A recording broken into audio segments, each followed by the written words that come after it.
दोस्तों, जय हिंद, जय भारत। मैं डॉक्टर A.K. तिवारी आप लोगों को बता देना चाहता हूं कि सवर्ण, ब्राह्मण और क्षत्रिय, चाहे वो राजस्थान का इतिहास हो, चाहे अफजाली को रोकने में 75,000 केवल ब्राह्मण अपने को बलिदान किए थे, और इस देश की आज़ादी में 1.5 लाख से अधिक ब्राह्मणों ने बलिदान दिया था। मैं मात्र ब्राह्मण की बात नहीं कर रहा हूं। क्या ब्राह्मण क्षत्रिय का बच्चा गरीब नहीं है? इन बैकवर्ड कास्ट के बैठे हुए मोदी और शाह जैसे लोगों ने इस समाज में जहर घोल दिया है। इनका पतन निश्चित है। ब्राह्मण ने जिसके ऊपर से अपनी दया दृष्टि हटा ली, उसका पतन हो गया। ब्राह्मण ने जिसके ऊपर अपनी निगाहें तरेर दी, वह समाप्त हो गया। इतिहास साक्षी है। मैं ज्यादा कुछ कहना नहीं चाहता हूं। इस देश का पतन का मार्ग प्रशस्त हो चुका है। अरे 50 वर्ष के लिए आरक्षण दिया गया, अब 75 वर्ष हो गए। इस आरक्षण को क्यों नहीं समाप्त करते हो?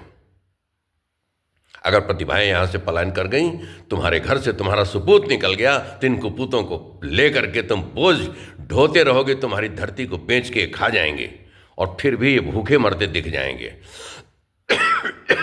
यहीं तक बात को कह देता हूं, संक्षेप में सुन लीजिए और समझ लीजिए। बस इतना ही पर्याप्त है।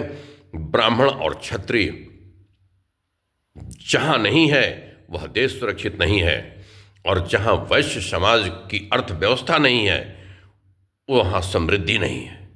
जय हिंद, जय भारत। Doctor A.K. तिवारी का नमस्कार। और ऐसी कुत्ती सरकार को बार बार धिक्कार, जो किसी लंगड़े को युद्ध जिताने के लिए, किसी लंगड़े को दौड़ जिताने के लिए किसी की टांग काटने का षड्यंत्र रचते हों, ऐसे नीचों का समर्थन मत कीजिए। इनको फिर सत्ता में मत आने दीजिए। दोस्तों, मैं किसी का नाम नहीं लेता, लेकिन ये नीच लोग इसी लायक हैं। आज ये उस रास्ते पर चल रहे हैं कि देश में खून खच्चर हो और देश में खून की नदियां बहें। जिस दिन ऐसा होगा, उस दिन धरती रक्त को सोख नहीं पाएगी। यहां से रक्त की नदियां बह जाएंगी। ये बातें हम जैसे लोगों को नहीं करनी चाहिए, लेकिन जो भरा नहीं है भावों से बहती जिसमें रसधार नहीं, अपने कुल और वंश की परंपरा पर जिसको नाज नहीं, वह मनुष्य नहीं है, पत्थर है। जिसको अपनी जाति पर, अपने पूर्वजों पर अभिमान नहीं, अपने पूर्वजों के इतिहास पर अभिमान नहीं। जय हिंद।